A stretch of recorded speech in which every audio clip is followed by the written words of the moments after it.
Ia masih berharap bemonya dikembalikan petugas, sehingga ia dapat kembali mencari nafkah menjadi sopir bemo. Sukiman juga tidak menyangka ia akan tertangkap petugas pada hari itu.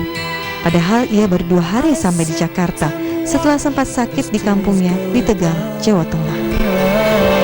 Jadi kejadiannya waktu itu tepatnya pada hari Kamis jam 9, sekitar jam 9 pagi. Itu tiba-tiba dari Pemda DKI maupun istilahnya gabungan dari istilahnya satuan kepolisian, dari satuan polisi Pamong Praja, dari wali kota, dari semualah ke Kodim juga ada, bisa lihat.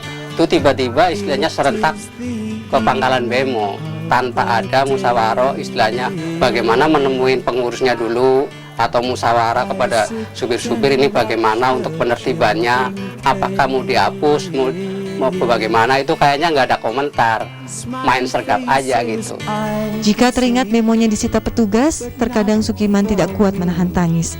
Terlebih lagi saat ia memikirkan nasib 6 orang anak dan istrinya di kampung yang sangat memerlukan biaya. Beberapa hari tidak bisa beroperasi, Sukiman untuk sementara hidup dari bantuan teman dan kerabat yang peduli padanya. Untuk makan, ia masih diperbolehkan mengutang di warung nasi milik tetangganya. Namun, ia tidak tahu bagaimana caranya mendapatkan uang untuk membayar sewa kontrakan yang ia tempati bersama kakak iparnya sebesar Rp100.000 per bulan. Awalnya di tahun 1972, becak motor yang kemudian terkenal dengan sebutan bemo ini berfungsi untuk menggantikan oplet yang dianggap tidak efisien lagi. Kendaraan roda 3 ini mampu mengangkut penumpang hingga 7 orang. Ongkosnya pun begitu terjangkau. Tak heran, sebagian masyarakat kota Jakarta merasa keberatan apabila bemo dihapus. Ya, kalau bisa sih jangan dihapuskan gitu. Soalnya kan bemoan itu apa ya? Itunya kota Jakarta lah, gitu, untuk rakyat kecil. Tarifnya gimana, Mega? Ya murah lah. Kenapa milih naik bemo sih, nggak naik ojek atau naik bajaj? Ya kalau bemo lebih murah, kita bayar berapapun pasti orangnya mau gitu. Pas sama buat saku. Jadi sering nggak naik bemo? Kalau sini sih budgetnya. Kenapa milih naik bemo, Mbak? Kenapa nggak naik ojek, kita naik bajaj? Ya ringan aja harganya.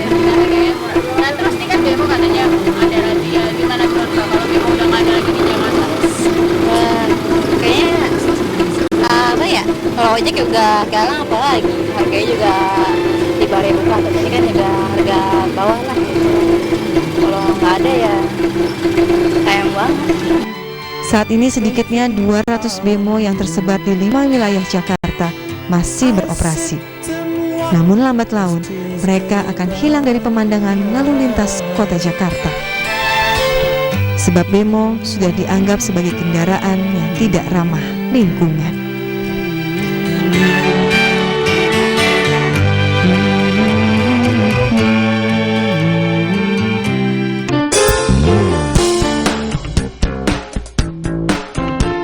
Setelah bemo salah satu transportasi massa ini menghilang, tampaknya warga Jakarta harus bersiap-siap mencari alat transportasi lain atau beralih ke sepeda. Sesungguhnya bersepeda bukan merupakan kegiatan baru di masyarakat kita. Ingat, saat zaman penjajahan dulu, bangsa Indonesia sudah menggunakan sepeda sebagai alat transportasi. Namun sayang, seiring perkembangan teknologi, budaya bersepeda lama-lama menghilang. Kini, menggunakan sepeda sebagai alat transportasi kembali digiatkan oleh sebuah komunitas bersepeda. Adalah Bike to Work, komunitas bersepeda yang didirikan tahun 2005 silam, mencoba mengajak masyarakat luas untuk beralih menggunakan sepeda sebagai alat transportasi. Tak hanya pria, saat ini kaum wanita pun sudah banyak yang bersepeda untuk mengawali hari-harinya beraktivitas. Berdasarkan catatan komunitas Bike to Work saja, jumlah kaum wanita yang bergabung dengan komunitas ini semakin meningkat. Anggota wanitanya sendiri kami sinyalir sampai dengan saat ini masih di bawah 3%. Mungkin dengan segala kendalanya dari dari para wanita untuk mulai bersepeda ke tempat kerja jumlahnya masih kecil, masih di bawah 3%. Tapi tumbuh terus, artinya kalau kita lihat sekarang ini di lapangan ini sudah semakin banyak anggota wanita yang mulai juga untuk bekerja menggunakan sepedanya. Dan kemudian kami pantau di mailing list maupun di website, itu semakin banyak yang aktif, anggota-anggota baru yang dari gender wanita gitu. Berbagai alasan tentu mengilhami para wanita ini menggunakan sepeda. Titin misalnya, karena alasan kesehatan dan lingkungan hidup, Titin memilih bersepeda 1 tahun belakangan ini menuju ke tempat kerjanya. Pertama yang paling baik buat aku karena untuk olahraga. Karena waktu untuk olahraga kalau sehari-hari repot, jadi sekalian bekerja, sekalian olahraga. Itu pertama. Kedua, jadi irit bensin. Satu lagi, apa ya, kayak piknik gitu loh. Itu aja. Ada tujuan khusus nggak, misalnya untuk lingkungan sendiri atau untuk yang lainnya gitu? Iya, itu mungkin program dari Bike to Work itu ya, jadi kita berusaha untuk menghijaukan lingkungan gitu. Selain menjadi alat transportasi untuk beraktivitas, sepeda juga dijadikan sarana berolahraga bersama keluarga di kala senggang. Biasanya sih hari Sabtu dan Minggu, biasa sama suami cari sarapan pagi-pagi, jauh, jalan-jalan dulu jauh, capek, udah itu lapar, udah sarapan deh. Seberapa sering pakai sepeda? Ya sebulan sih nggak rutin, Sabtu Minggu, tapi paling nggak dalam sebulan itu bisa 5 kali atau 6 kali. Permasalahannya kini, bagaimana dengan tingkat keselamatan mereka yang bersepeda? Apabila melihat lalu lintas di Jakarta yang begitu padat, pastinya kita yang ingin bersepeda jadi timbul perasaan takut atau ragu-ragu. Mungkin di jalan aja kadang-kadang orang ada yang baik di jalan, tapi sekaligus ada yang enggak. Tapi ya karena kita udah niat naik sepeda, ya sudah, happy aja. Sadar akan hal itu, komunitas Bike to Work yang sudah memiliki sekitar 10.000 anggota ini terus berusaha mewujudkan visi dan misinya. Bisa memiliki jalur khusus untuk pengguna sepeda di jalan raya. Visi dan misi kita sendiri, yang utama visi adalah kita ingin memiliki fasilitas untuk pengguna sepeda. Dalam hal ini adalah jalur khusus sepeda, lalu fasilitas parkir sepeda dan berganti baju di gedung-gedung. Misinya tentu saja untuk mencapai visi itu, kami memasyarakatkan penggunaan sepeda seluas-luasnya.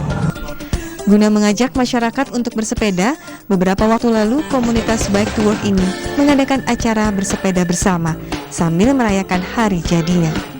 Berkumpul di lapangan Monas, Jakarta Pusat, sedikitnya 6.000 peserta komunitas ini bersepeda keliling jalan Tamrin hingga Sudirman. Hadir pula pada acara itu Wali Kota Jakarta Pusat Silviana Murni dan juru bicara kepresidenan Andi Malarangen. Jadi, tidak ada salahnya bukan apabila kita beralih ke alat transportasi yang tak mengenal bahan bakar ini.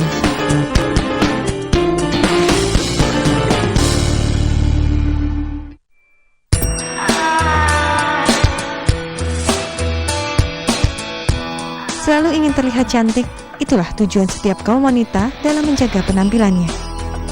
Dan untuk memenuhi kebutuhan kaum wanita serta didukung dengan perkembangan teknologi yang semakin pesat, kini tersedia begitu banyak cara agar wanita bisa mempertahankan kecantikannya. Salah satunya klinik kecantikan yang berlokasi di Kalimalang, Jakarta Timur ini. Dengan metode mesoterapi, segala permasalahan wanita bisa diatasi dengan mudah dan tentu aman, seperti masalah kulit wajah dan bentuk tubuh. Mesoterapi sendiri merupakan teknik yang masih terbilang baru di tanah air. Dalam menjalankan terapinya, mesoterapi memiliki perbedaan dengan terapi kecantikan lainnya.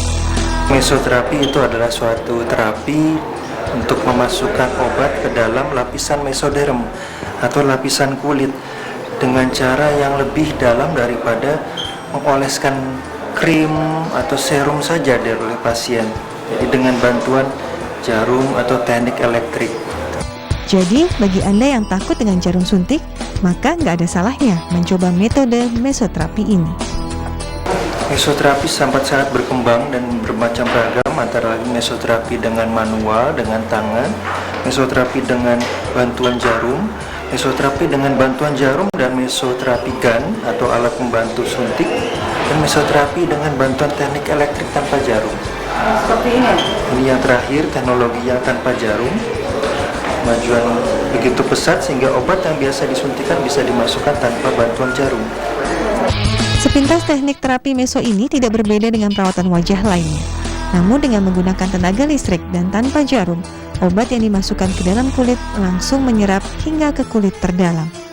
Obat meso ini dengan terapi yang konvensional hanya dengan mengoleskan, memasas, ini bisa membuat obat masuk lebih dalam ke lapisan kulit, ke bawah, ke lapisan kulit subkutis, bahkan yang paling dalam bisa masuk obatnya dengan mudah. Berapa lama dok untuk menghasilkan hasil yang maksimal? Untuk menghasilkan maksimal, kondisi kulit masing-masing tergantung dari masing-masing kondisi. Biasanya ada yang bisa 1 kali sudah merasakan hasilnya, ada yang bisa lebih dari 10 kali tergantung dari kondisi. Harus rutin juga? Sebaiknya kita rutin karena kita juga terkena polusi, terkena udara yang kotor, dengan pertambahan usia, terkena pajanan sinar matahari, bahan kimia, sehingga kita sebaiknya harus perawatan secara rutin. Berbagai tahapan pun harus dilalui sebelum melakukan terapi. Tahapan-tahapannya kita harus tentu anamnesis dulu, memeriksa pasien apa yang dia keluhkan, apakah dia ada kerutan, apakah dia ada flek hitam, apakah dia ada jerawat atau keluhan yang lain, penumpukan lemak, selulit, dan lain-lain. Lalu setelah kita anamnesis, kita tanya dengan lengkap riwayat apakah ada penyakit alergi dan sebagainya. Kita lakukan pemeriksaan fisis dengan lengkap, bagaimana letak kelainannya. Lalu setelah kita periksa fisik secara lengkap, baru kita mulai diagnosis dan tentukan treatmentnya apa, obatnya apa, obat mesonya apa. Lalu obat mesonya sudah ada, kita treatment, kita follow up. Bagaimana perkembangannya selanjutnya kita ulangi bertahap. Dalam melakukan terapi meso, hasil yang dicapai masing-masing pasien tentu berbeda, tergantung dari tingkat permasalahan si pasien. Bagi Priscilla, setelah menjalani terapi meso secara rutin, hasil yang diinginkannya pun tercapai sudah. Kini wanita berusia 35 tahun ini merasa kulit wajahnya lebih kencang dan cerah. Begitupun dengan bagian perutnya. Tidak ada lagi selulit dan guratan-guratan di kulit bagian perutnya. Perut pun lebih terlihat rata dan kencang. Terapi meso ini tidak hanya didominasi kaum wanita saja, tapi kebanyakan kaum pria yang datang ke klinik ini lebih memilih terapi kulit wajah. Ikut Meso Glow ini tuh buat muka lebih glowing, lebih fresh gitu. Terus kebetulan juga karena mungkin karena dulu hormon ABG gitu kan, jadi pimples or acne itu kan banyak. Nah, saya ikutin yang derma roller atau salah satu bentuk dari Meso juga itu untuk menghilangkan scar. Pasien ini sedang dilakukan terapi Meso Glow. Tujuannya untuk mencerahkan wajah dan menghilangkan bekas-bekas jerawat. Alat stun gun yang berbentuk seperti pistol ini pun disiapkan. Fungsinya untuk memasukkan obat hingga ke kulit terdalam pasien. Klinik kecantikan tidak hanya didominasi kota Jakarta saja. Sebab Banjarmasin, Kalimantan Selatan, sebuah klinik kecantikan juga melakukan terobosan baru, yakni menggunakan kertas timah untuk mengangkat racun-racun dari dalam kulit. Terapi ini disebut facial detox. Facial detox ini adalah facial yang dipergunakan untuk mengangkat racun yang menempel di kulit wajah kita. Jadi detox ini ada dua macam ya, ada detox whitening, detox acne, sama detox calming. Karena detox acne untuk membersihkan jerawat dan bekas jerawat, kemudian untuk yang detox calming untuk kulit yang sensitif, yang normal, detox whitening untuk mencerahkan dan memutihkan kulit wajah kita. Dan itu sangat baik buat regenerasi kulit. Ya betul, untuk merangsang juga pertumbuhan sel kulit baru. Begitu banyak terapi kecantikan yang ditawarkan saat ini. Namun tetap saja kita harus berhati-hati dalam menentukan pilihan. Biar bagaimanapun juga, keamanan merupakan hal terpenting yang harus diutamakan.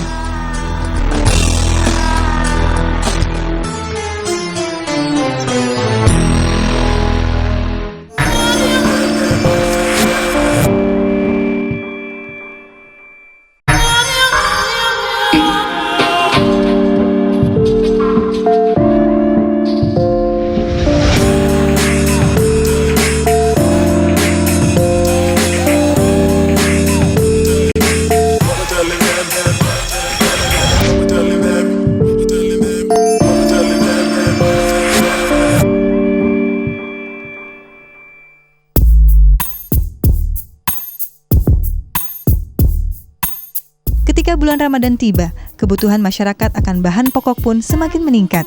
Kantor Pegadaian menjadi solusinya.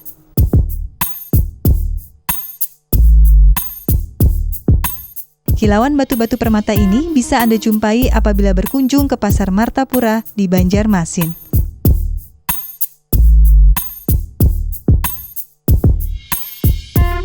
Lintah hewan yang dianggap menjijikan ini ternyata bisa menyembuhkan berbagai macam penyakit.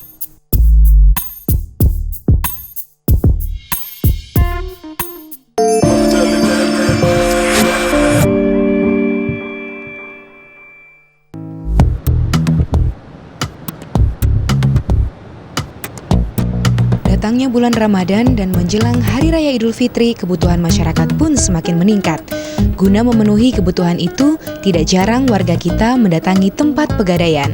Sesuai namanya, pegadaian adalah tempat di mana kita bisa mendapatkan uang tunai dengan jaminan barang-barang bernilai. Seperti Ibu Vivi yang menggadaikan perhiasan emas untuk kebutuhan pribadinya. Ya, ini kalau lagi butuh aja, Mbak. Butuh. Gadein apa nih, Bu? Gadein cincin. Kebanyakan kaum ibu yang datang menggadaikan perhiasannya, entah itu emas ataupun berlian. Namun tak hanya itu, barang-barang elektronik seperti telepon seluler, handycam, laptop, televisi, home theater, bahkan sampai kendaraan bermotor yaitu mobil dan sepeda motor pun jadi barang gadaian. Menurut salah seorang staf pegadaian Bapak Supriyadi, walaupun harga emas sedang turun tetapi tidak menurunkan animo masyarakat untuk menggadaikan emas.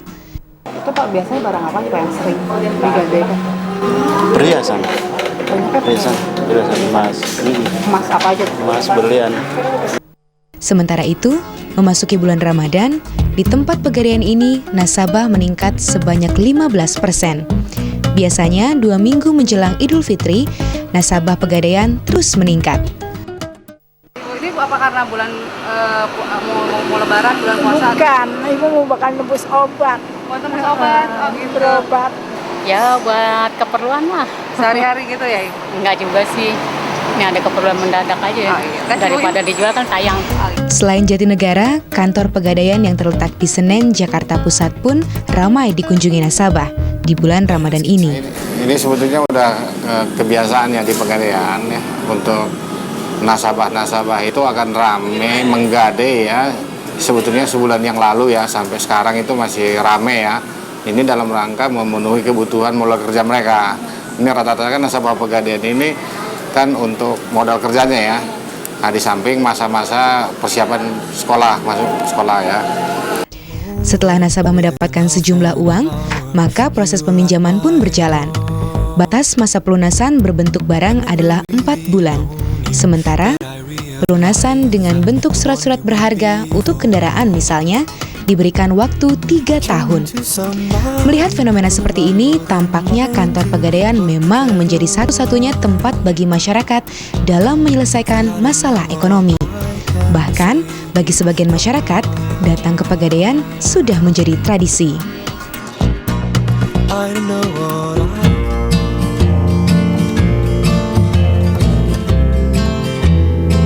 Inilah Pasar Martapura yang berada di Kecamatan Martapura, Banjarmasin, Kalimantan Selatan. Lokasinya tak jauh dari Kota Banjar dan Bandara Internasional Samsudin Nur. Di pasar ini tersedia berbagai macam cenderamata khas daerah Kalimantan Selatan, seperti anyaman rotan lampit ini. Harga lampit bervariasi mulai dari Rp20.000 hingga Rp200.000. Tidak hanya lampit, produk kerajinan rotan di pasar ini ada juga yang berupa tas khas Dayak. Bagi yang senang mengkoleksi kain tradisional, kain tenun khas Banjarmasin ini bisa menjadi pilihan, yakni kain sasirangan. Kain ini dulu merupakan hasil tenunan para ibu warga Banjar yang masih menggunakan alat tenun tradisional. Dengan metode celup, didapat warna khas dengan motif yang sangat menarik. Nah, yang menjadi favorit wisatawan apabila berbelanja di Pasar Martapura adalah batu-batu permatanya. Sejak lama pasar ini merupakan pusat berkumpulnya para pedagang batu permata dan cenderamata khas Kalimantan. Berbagai jenis dan model batu permata terdapat di sini, mulai dari batu berwarna, kecubung, ataupun batu intan dan berlian. Meski terlihat mahal, tapi harga batu-batu permata ini sebenarnya cukup terjangkau, tergantung bagaimana cara kita menawar saja. Satu lagi keunikan berbelanja di pusat oleh-oleh ini, yaitu kita bisa meracik sendiri bahan-bahan batu untuk dijadikan perhiasan. Batu permata yang paling dicari-cari di Martapura adalah intan.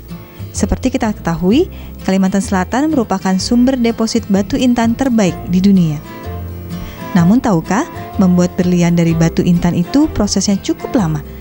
Tak jauh dari Pasar Martapura, Banjarmasin, terdapat suatu tempat yang disebut Unit Usaha Penggosokan Intan. Nah, di tempat ini Anda bisa memeriksakan apakah berlian yang Anda pakai asli atau palsu. Kualitas berlian ditentukan oleh 4 karakter yang disebut 4C. Pertama, color, atau melihat dengan mata telanjang. Apakah warnanya bagus atau tidak?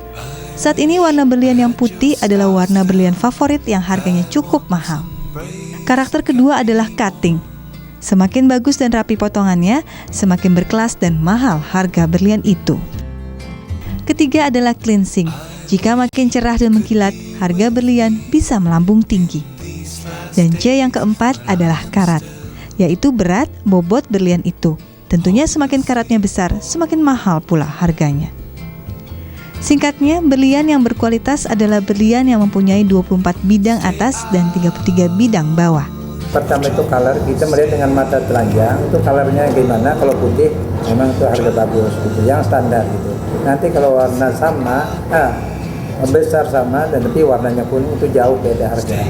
Yang C kedua adalah cutting gosokan, yang jumlahnya tadi 57 bagian. Nah, yang ketiga itu adalah clarity, kebersihan, harus memakai lock juga, alat pembesar. Yang keempat itu adalah karat, beratnya. Jadi, jika Anda sempat berkunjung ke kota Banjarmasin, tak ada salahnya mencari oleh-oleh di Pasar Martapura. Selain mendapat harga yang murah, Anda juga bisa mendapat cindera mata yang berkualitas.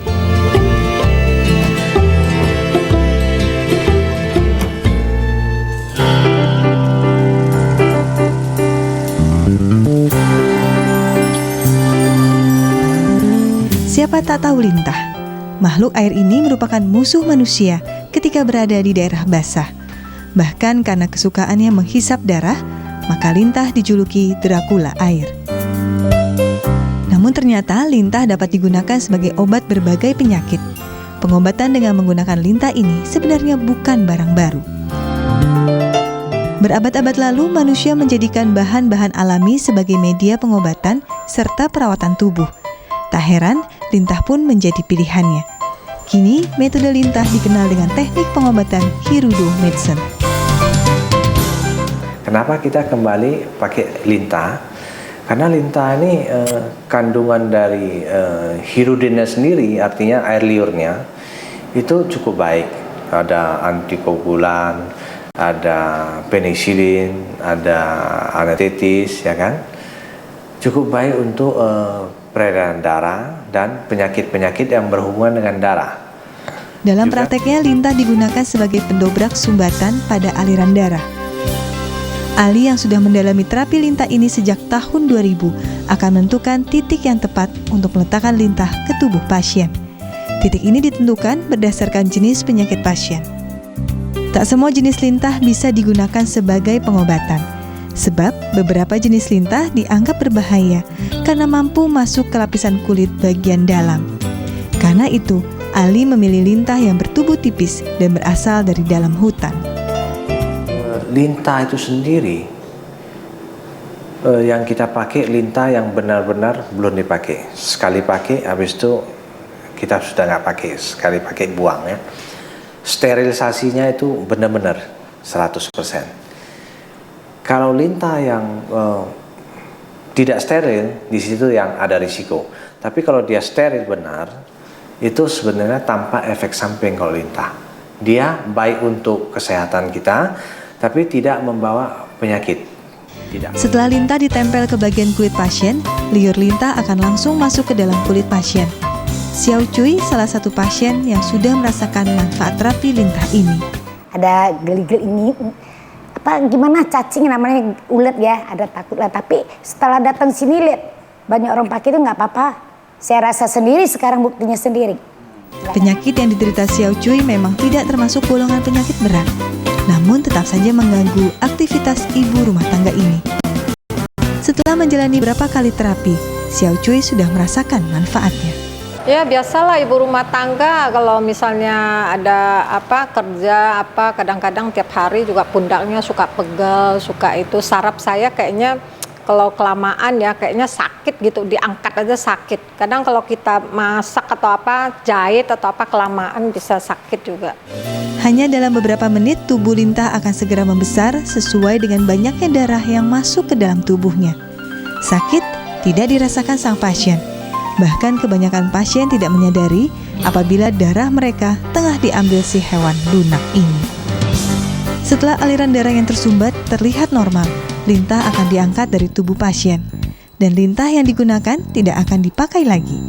Habis manis, lintah dibuang. Hampir semua penyakit bisa ditangani dengan terapi lintah ini. Bahkan Ali yang memiliki klinik terapi lintah di kawasan Grogol, Jakarta Barat ini mengatakan penyakit kanker sekalipun bisa ditangani. Asalkan masih dalam tahap stadium 3. Begitupun dengan penyakit jantung dan saraf. Dengan terapi lintah, tingkat kesembuhannya bisa mencapai hingga 80%.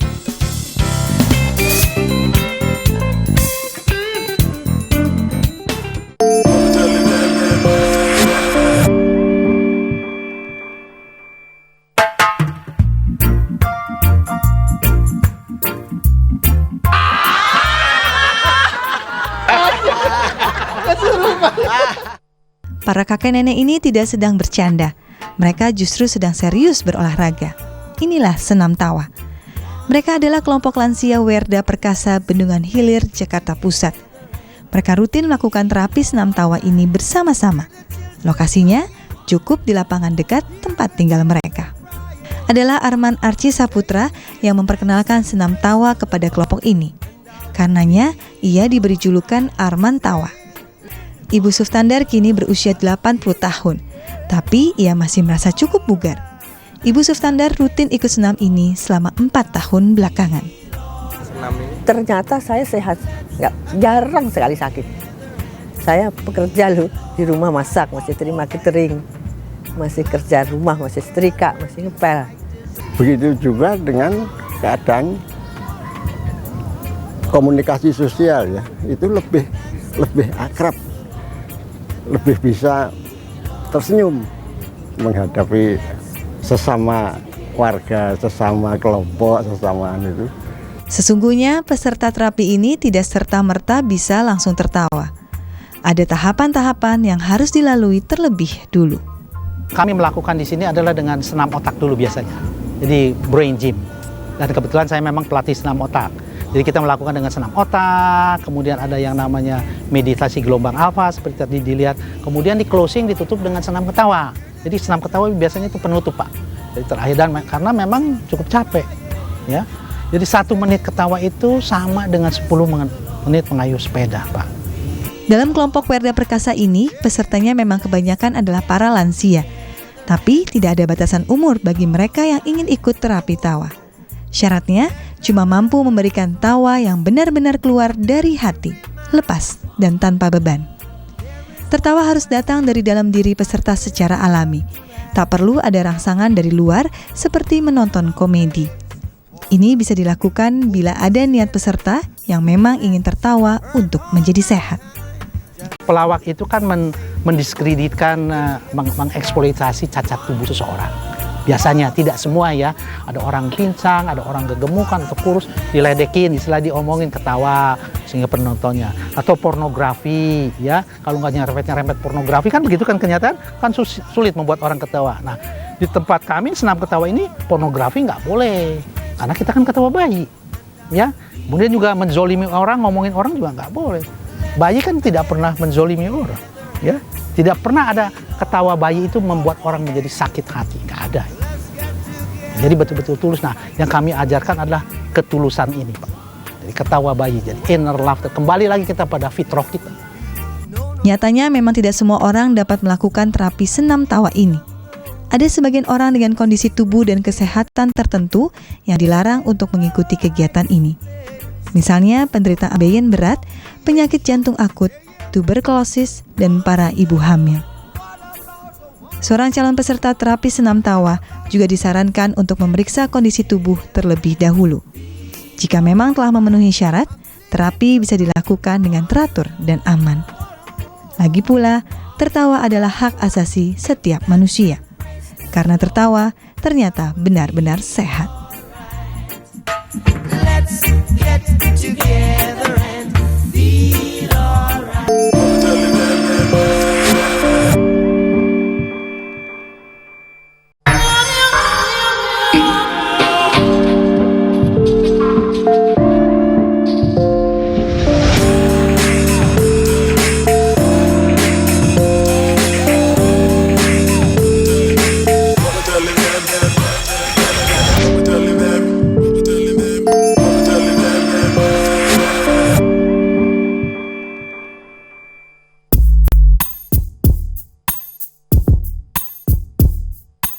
Ketika Ramadan tiba, tak sedikit warga memanfaatkannya untuk mencari rezeki, seperti berjualan lauk pauk untuk berbuka puasa.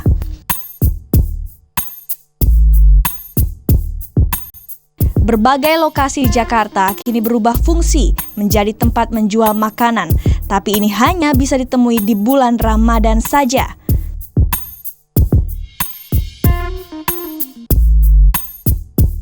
Kesehatan jiwa dan raga tentu sangat berarti, namun apabila penyakit telah menyerang, terapi bekam bisa menjadi solusinya.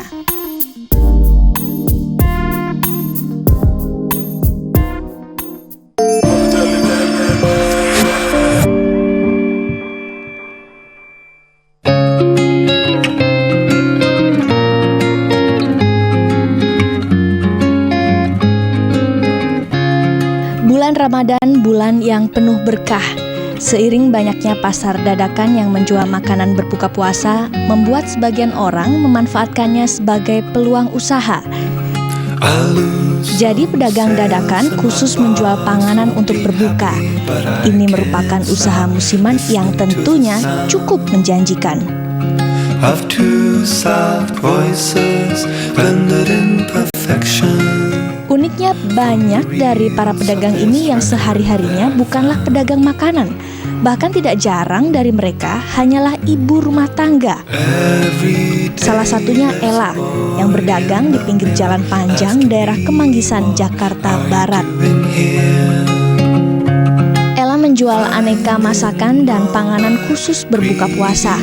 Ella menjual lauk pauk dan kue-kue kecil untuk berbuka, seperti makanan khas Betawi, pepes ikan, gulai ayam, bermacam gorengan, dan juga makanan ringan lainnya. Semua makanan ini pun dimasaknya sendiri. Ella mengaku cukup kerepotan menyiapkan semua barang dagangannya ini, karena dari subuh hingga selepas sholat duhur, Ella harus mengemas dan membawanya sendiri dari rumahnya di kawasan Kebayoran Baru, Jakarta Selatan. Namun demi mendapatkan rupiah, segala hambatan ia lalui dengan sabar. Dikunjungi banyak pembeli, hal inilah yang membuat Ella kian bersemangat untuk terus berjualan di bulan Ramadan ini. Bagi Ella, ini merupakan tahun keempatnya berjualan di sini. Ibu dari 5 anak ini mengaku senang, karena selain ramai, sewa tempatnya pun juga relatif murah, yaitu hanya Rp75.000 selama 1 bulan. Kayaknya bulan puasa tuh kita dagang enak, berkah deh. Kita dagang semua habis dagangan kita. Udah sejak kapan Bu dagang pas Ramadan? Di sini udah 4 tahunan lah. Dagang di sini aja. Dari hasilnya berjualan, Ella mengaku mendapatkan omset hingga Rp1 juta tiap harinya. Cukup untuk memenuhi kebutuhan hidup di Jakarta yang saat ini serba mahal. Demikian juga Ismar dan Eka. Kedua ibu rumah tangga ini juga memanfaatkan Ramadan untuk mencari tambahan uang belanja. Sudah 2 kali Ismar berdagang di lokasi ini. Namun makanan yang ia jual bukanlah buatannya sendiri. Ismar membeli barang dagangannya dari orang lain. Ya perlu duit lah buat biaya lebaran itu. Udah lama atau baru kali ini Bu? Iya. Hah? Bulan puasa. Dia belum puasa. Iya, maksudnya Baru 2 kali, 2 tahun. 2 tahun kemarin sama tahun sekarang. di sini. Di sini. Yang ibu ini masaknya gimana di rumah? Oh, di rumah ada yang masakin, saya yang jualin gitu.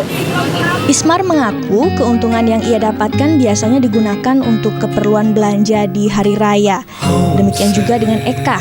Sehari-harinya, Eka juga ibu rumah tangga yang tinggal di Kebon Nanas, Jakarta Timur ini mencoba mencari tambahan pemasukan dengan berdagang makanan. Eka mengaku ingin terus berjualan di bulan Ramadan karena selain mendapatkan untung, kegiatan ini juga dapat mengisi waktu luang. Waktu 6 tahun yang lalu saya kan dagang di kantin sini di bengkel Harley Davidson. Terus saya setelah bulan puasa saya gelar meja ke depan. Nah kesini udah lama-lama tambah banyak tambah rame gitu. Awalnya dulu saya berdua doang sama temen. Terus gimana ini banyak lakunya gimana peruntungannya dagang? Ya alhamdulillah buat beli pakaian anak-anak buat tambah-tambah.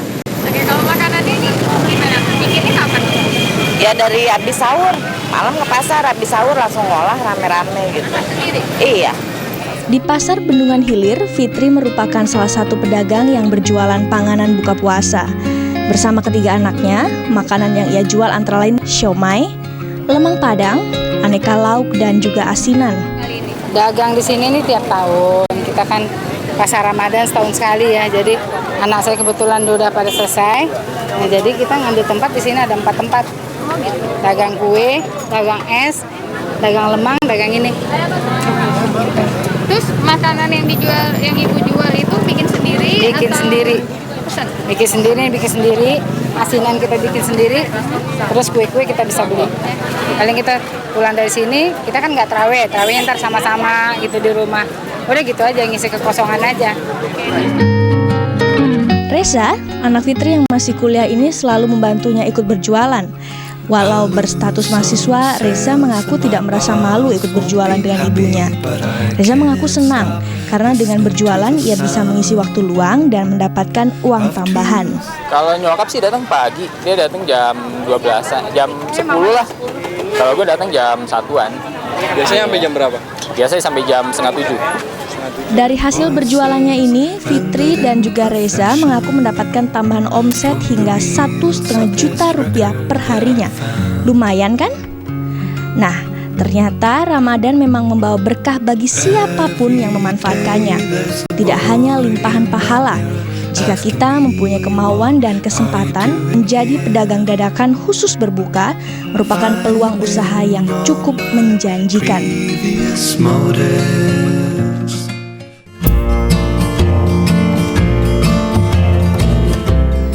Dengan segala keistimewaannya, datangnya bulan Ramadan selalu dinanti umat muslim.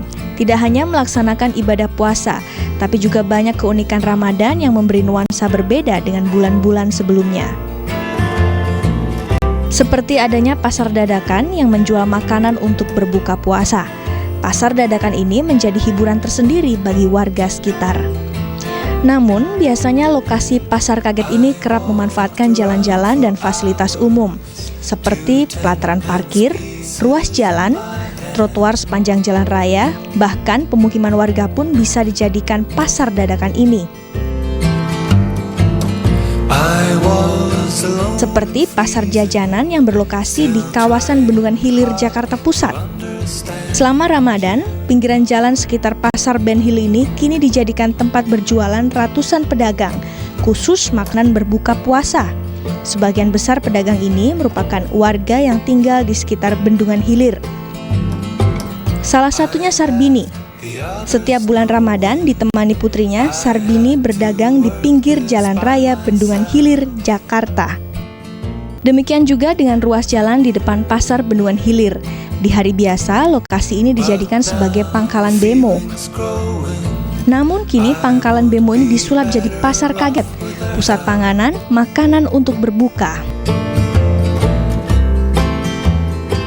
Makanan yang dijual beragam, mulai dari panganan khas berbuka puasa seperti es buah, kolak pisang, serabi, bubur kampiun, aneka gorengan, bahkan lauk pauk lengkap untuk pendamping berbuka tersedia di sini. Yang unik di Pasar Ben Hill ini juga bisa dijumpai makanan khas berbagai daerah seperti empek-empek, masakan Padang, hingga makanan khas Yogyakarta seperti nasi gudeg komplit ini. Jadi bagi Anda orang perantau yang rindu akan makanan khas kampung halamannya dapat mencarinya di pasar ini. Tahun apa baru kali ini? Tiap tahun. Iya, tiap tahun bulan puasa. Masaknya kapan dong? Habis sholat subuh. Mulai siap-siapnya jam berapa? Jam 4. Bubur kampiun.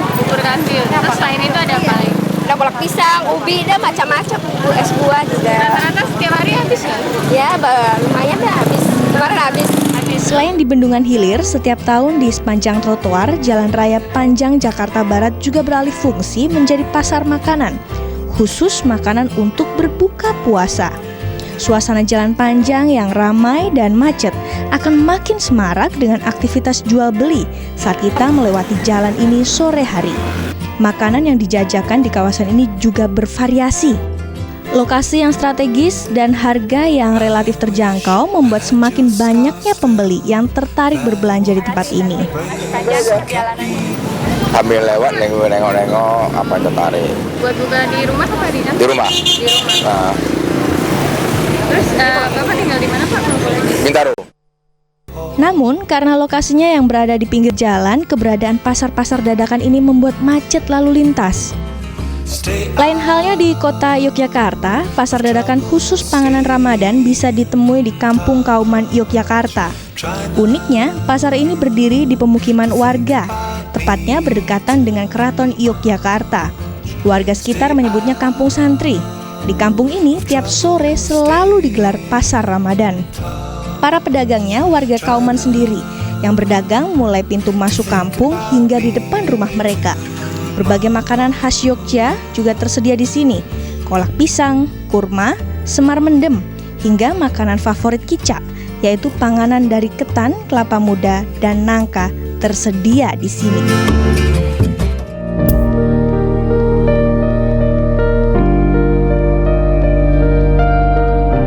Pasien ini sedang menjalani terapi bekam, yakni terapi yang menggunakan pompa sebagai alat untuk mengeluarkan darah kotor dari tubuh si pasien. Sebelumnya Kiai Alfi, sang pengobat alternatif ini, menyayat-nyayat tubuh pasien. Sayatan dilakukan tentu tidak sembarang. Semua sayatan dibentuk sesuai dengan huruf-huruf dalam Al-Quran dan dilakukan pada bagian letak penyakitnya saja di tubuh pasien. Untuk menyayat tadi itu ada hitungan berapa garis? Iya, macam-macam. Itu kan bentuknya raja. Jadi bentuknya itu tulisan Arab. Iya, itu ada yang 7, ada yang 9, ada yang 5. Pokoknya lain-lain. Bentuk sayatannya lain-lain. Sesuai dengan apa? Sakitnya. Paling banyak itu sayatan? Ada yang sampai 99 sayatan. Seperti stroke. Layaknya seorang dokter, sang kiai terlebih dahulu berdialog dengan si pasien. Tujuannya tentu untuk mengetahui keluhan dan penyakit pasien. Setelah itu, pengobatan pun dimulai. Ini nama itu cairan terus, Pak.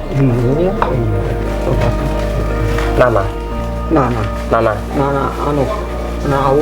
Anu kan sama bubuk. Bubana kayak ya. Ya. Oke. Setiap harinya rumah yang terletak di tanah kebagusan Tegal, Jawa Tengah ini selalu dipenuhi pasien. Mereka pun rela walau harus menunggu berjam-jam hanya untuk mendapat giliran. Berbagai jenis penyakit pun dapat diobati Kiai Alfi dengan sistem bekam ini. Seperti pasien dengan penyakit tumor ini. Sudah ketiga kalinya sang pasien mendapat pengobatan dari Kiai Alfi. Dan hasilnya penyakit itu berangsur-angsur pulih. Oh, sakit dia paru-paru ya? Iya. Sama keluarnya tapi darahnya beda-beda. Beda-beda? Iya, nggak sama. Nanti ini stroke lain, ini katarak lain. Oh, lain-lain sama. Biasanya setelah dibekam keluarlah segumpal darah. Ada yang bentuknya cair dan ada juga yang kental. Tergantung dari tingkat parahnya sebuah penyakit. Namun darah itu adalah darah kotor yang membawa virus-virus penyakit. Bapak sakit apa, Pak? Sakit asam urat. Asam urat. Sudah berapa lama? Kurang lebih setahun. kurang lebih. Nah, ini datang ke pengobatan ini sudah berapa kali? 4 kali ini. Ada terasa perubahan? Ya mendingan lah. Sama kencing manis. Perubahannya apa? Perubahannya ya begitu, badannya enteng tapi nggak makan, makannya nggak nafsu sama sekali, jadi kurus, nggak makan. Kalau sekarang? Ya, sampai sekarang nggak makan, nggak nafsu. Makanya di rumah paling bubur kalau mau. Tapi badan sudah entengan? Enteng. Tadinya 1 kintal loh. Tadinya 1 kintal saya. Tidak semua pasien ditangani dengan sistem bekam. Terkadang Kiai Alfi menggunakan tenaga dalam untuk menyembuhkan penyakit si pasien. Seperti pasien yang satu ini. Meski penyakitnya tergolong berat, yakni diabetes, namun Kiai Alfi hanya menggunakan tenaga dalam melalui perantara batu karbal. Kenapa dibuatin ya? Oh, itu pakai apa, Pak? Ini pakai tenaga doa. Ya Allah. Tenaga dalam. Batu karbal namanya. Batu karbal. Oh, batu karbal. Iya. Ini sakit namanya. Ya Allah. Pengobatan alternatif yang telah berjalan sejak tahun 1997 begitu banyak diminati masyarakat. Terbukti pasien yang datang bertambah setiap tahunnya. Setiap hari, Kiai Alfi melayani pasien sebanyak 200 orang. Pasien yang datang pun dari berbagai kota. Oleh sebab itu, Kiai Alfi menyediakan tempat untuk mereka yang harus bermalam. Kiai Alfi mengaku ilmu pengobatan yang ia peroleh ini didapat dari kebiasaannya mengaji dan merupakan turun-temurun dari leluhur. Ceritanya ya ngaji sama guru. Juga ada nasab juga. Keturunan. Ya, ada keturunan. Selain pengobatan raga, Kiai Alfi juga mengobati penderita sakit jiwa dan ketergantungan obat. Pengobatannya pun berbeda. Pasien dikumpulkan untuk dimandikan secara beramai-ramai di sungai yang jernih. Ya, sarafnya kembali normal. Saraf, terutama yang obat-obat, yang kena obat-obat.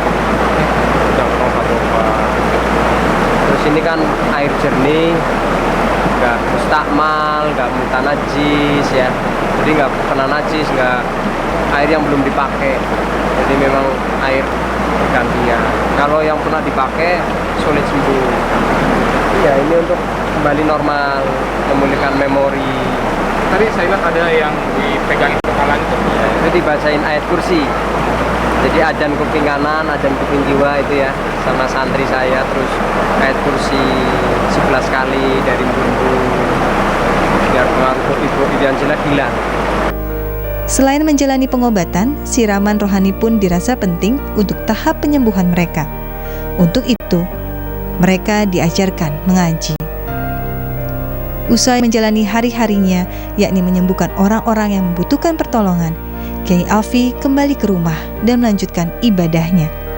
Kali ini, meminta kepada Sang Pencipta agar selalu diberi kekuatan dan kesehatan untuk menyembuhkan mereka yang sakit.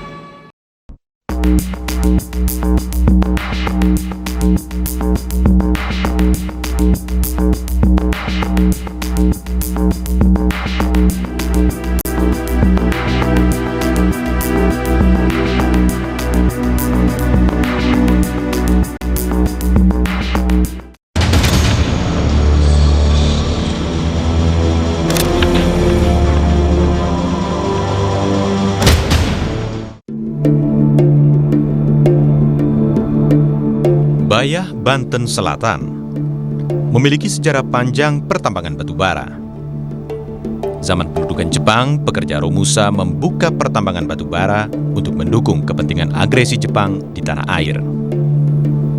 Hingga sekarang, jejak peninggalan tambang batu bara masih terserat.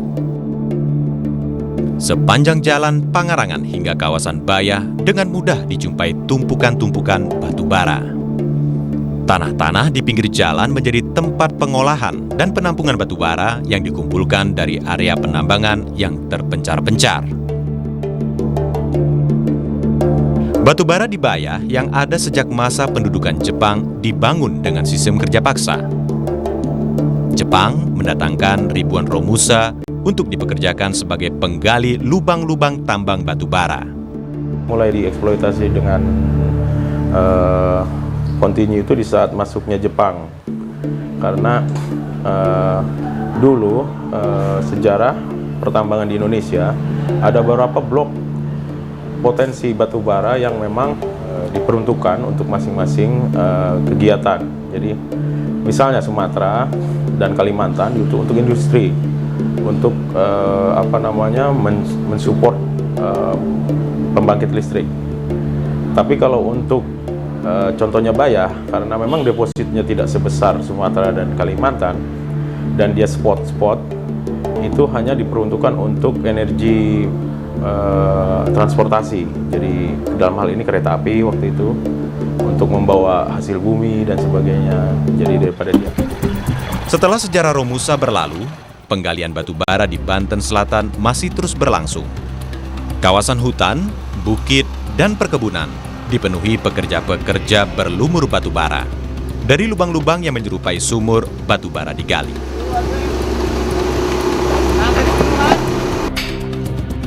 Penggalian batu bara di Bayah bersifat bawah tanah atau underground mining. Pekerja menambang batu bara ke dalam lubang-lubang yang menyerupai sumur yang memiliki diameter 1 meter dan kedalaman sekitar 8 hingga 20 meter dari permukaan tanah. Faktor struktur juga, struktur geologi yang begitu kompleks di sana, jadi penambangan yang bisa dilakukan tidak bisa secara open pit. Kalau bicara teknik tambang open pit, jadi terbuka, tambang terbuka, relatif ada mix. Jadi strippingnya oleh alat berat, tapi pengambilannya underground mining. Jadi penambangan melalui perlubangan ya. Ribuan tenaga kerja, baik warga sekitar maupun pendatang terlibat dalam penambangan batu bara yang tersebar di beberapa desa di Kecamatan Bayah. Batu bara di wilayah Kecamatan Bayah ini memang kalau menurut saya bahwa batu bara di kita tersebar di 9 desa. Di antaranya desa yang dominan digali oleh masyarakat, baik itu pendatang maupun masyarakat lokal itu sendiri. Dari 9 desa penghasil batu bara, terdapat 50 pengusaha yang mempekerjakan ratusan pekerja. Ada pribumi, ada pendatang juga banyak. Dari daerah-daerah luar juga gitu, daerah luar kabupaten juga banyak yang sengaja datang ke Bayah hanya untuk mencari nafkah di batu bara, banyak banget.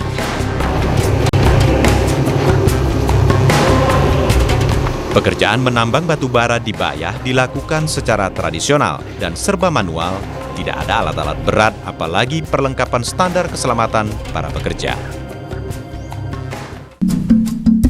Batu bara bagi sebagian warga Banten Selatan menjadi berkah tersendiri. 10 tahun terakhir, pembukaan dan pekerjaan menambang dilakukan secara membabi buta. Besarnya permintaan akan batu bara memiliki andil semakin ramainya usaha penggalian emas hitam ini. Makin banyak permintaan dari pabrik, makin banyak batu bara di sini. Karena mereka penambang itu mencoba, gunung ini dicoba digali, gunung ini dicoba digali, di sini ada, di sana ada. Jadi hampir semua 2 kecamatan itu, Kecamatan Panggarangan sama Kecamatan Bayah. Pabrik-pabrik di Banten dan Jawa Barat mulai mengalihkan bahan bakar energinya pada batu bara yang dinilai jauh lebih murah dibanding bahan bakar solar. Minta mah hampir semua lah ke Bandung. Menurut pengalaman teteh, Bandung dulu yang pertama. Tekstil-tekstil, pabrik-pabrik yang pakai batu bara itu Bandung dulu. Mulai merembet ke sini, ke Tangerang, ke Jakarta, ke Cikandek, ke Serang.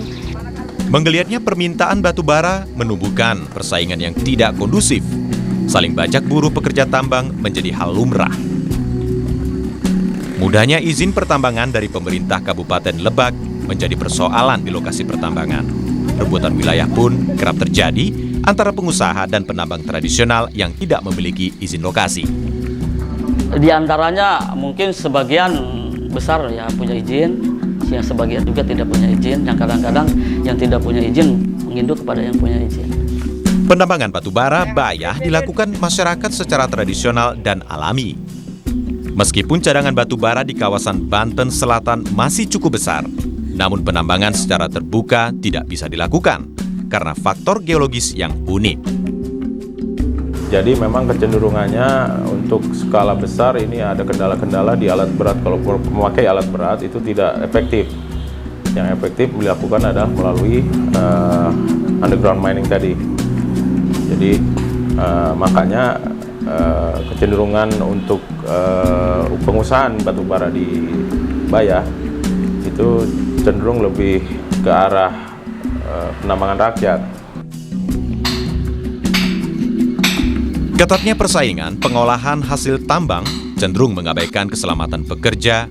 Yang penting, mereka mendapatkan batu bara sebanyak-banyaknya.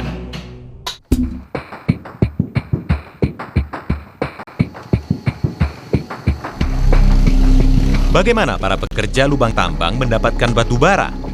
Secara perkiraan, para penggali langsung membuat lubang-lubang tambang. Jika dalam kedalaman tertentu tidak menemukan tanda-tanda adanya batu bara, mereka pindah dan membuat lubang tambang yang baru. Cuma gini aja, dicoba dulu. Ini ada lokasi, dicoba dulu Mas, ditambang dulu. Ditambang dulu, dicoba udah kedalaman sekian, ya ada arangnya apa enggak, kualitasnya seperti apa, dicobanya cuma seperti itu aja. Kalau memang udah batas waktu kedalaman sekian enggak temu arang ya ditinggalin. Biasanya, sisa-sisa penggalian yang tidak terpakai tidak ditutup dan dibiarkan terbuka. Hal tersebut sering membuat para pekerja terperosok dan mengalami kecelakaan. Pola penambangan secara tradisional sering mengakibatkan runtuhnya lorong lubang sumur. Namun motivasi pemenuhan kebutuhan hidup mengabaikan aspek keselamatan dan kelestarian lingkungan. Seperti kan kadang-kadang hujan di luar, di dalam kan nggak tahu Mas. Nggak tahu, padahal di luar hujan gede banget gitu. Tapi insya Allah lah Mas, kalau memang mereka itu mengikuti aturan yang sebetulnya, itu kejadian seperti itu nggak bakalan terjadi. Kadang-kadang anak-anak itu udah tahu kan yang namanya lobang apa sekat-sekatnya juga kan cuma seperti apa gitu ya Mas ya gitu. Ini kan nyumur kedalaman sekian kan gitu. Kalau udah ada tanah yang robah juga mestinya udah jangan diterusin lagi Mas, udah harus ditinggalin. Kadang-kadang karena arangnya bagus, karena masih banyak, jadi sayang kalau ditinggalin gitu. Tanggung jawab keselamatan pekerja tambang dibebankan pada seorang koordinator lapangan atau mandor lapangan. Tugas khusus saya sebagai pengawas di lapangan gitu ya, terutama untuk keselamatan karyawan gitu, karyawan perusahaan itu. Karena apa? Kegiatan di lubang itu kan kondisi tanahnya itu kan berbeda gitu. Ada tanah yang labil, ada yang keras enggak. Kan kita kalau anak buah bos itu misalnya mau ngelobang nih, tempat ini kan kita periksa dulu. Apakah membahayakan, terutama kan membahayakan dia sendiri atau kan kepada orang lain gitu. Kerusakan lingkungan dan minimnya keselamatan para pekerja adalah dampak buruk pertambangan tradisional milik rakyat.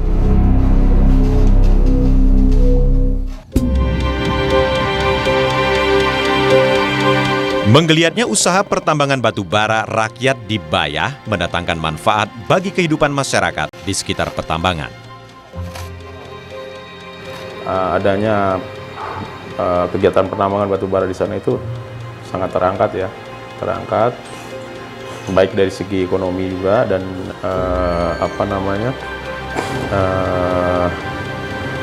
dinamika kerja di sana. Jadi lapangan kerja salah satu juga solusi di sana juga itu. Ya kita harapkan ada beberapa KP yang berjalan ini juga bisa berjalan baik, sehingga itu kan otomatis menyerap banyak tenaga kerja nantinya, sehingga permasalahan pengangguran atau lapangan kerja bisa teratasi untuk daerah selatan. Adanya batu bara di lingkungan Teteh ini banyak menyerap tenaga kerja. Alhamdulillah, menurut sepengetahuan Teteh, anak buah Teteh juga ya yang kerja sama Teteh, kita melihat perkembangan ekonominya juga berbeda, ada perbedaannya lah Mas gitu. Alhamdulillah lah, yang jelas mah menyerap tenaga kerja yang banyak, jadi mengurangi pengangguran. Supandi memilih menjadi penambang batu bara daripada penambang pasir. Alasannya, penghasilan penambang batu bara lebih besar.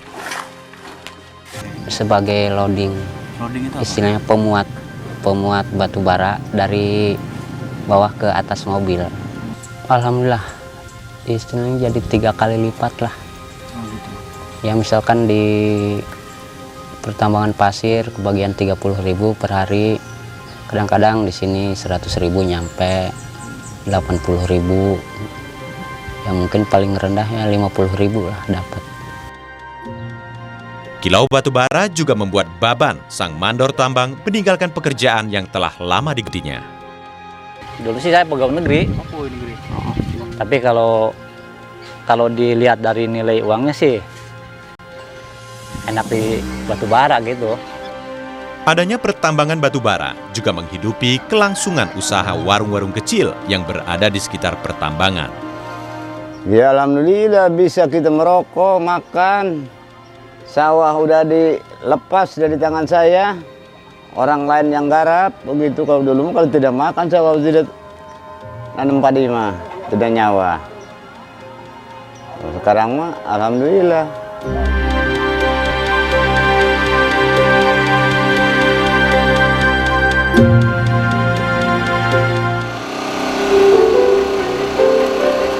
Hafid bekerja sebagai pengepok batu bara. Sehari-hari ia bekerja sebagai pengangkut batu bara dengan sepeda motor dari lubang penggalian di atas bukit menuju penampungan-penampungan besar.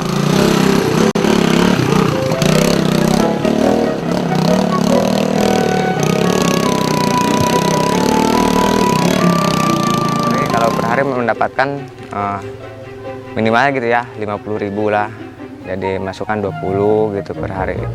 Jadi lama-kelamaan kan lumayan gitu. Kadang sih enggak nabung, setelah gajian gitu hari pembayaran kuliah masukin.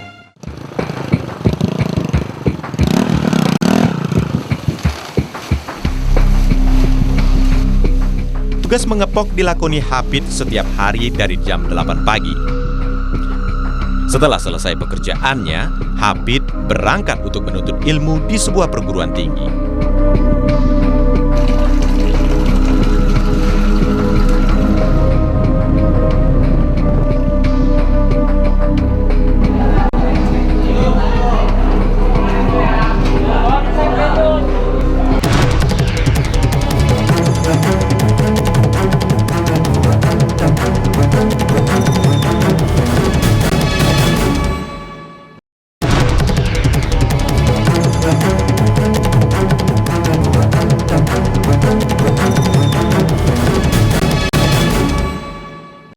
Barak DKI itu di sana sudah lampu mati di luar nyala, di dalam sudah mati. Nah mereka di dalam digojlok.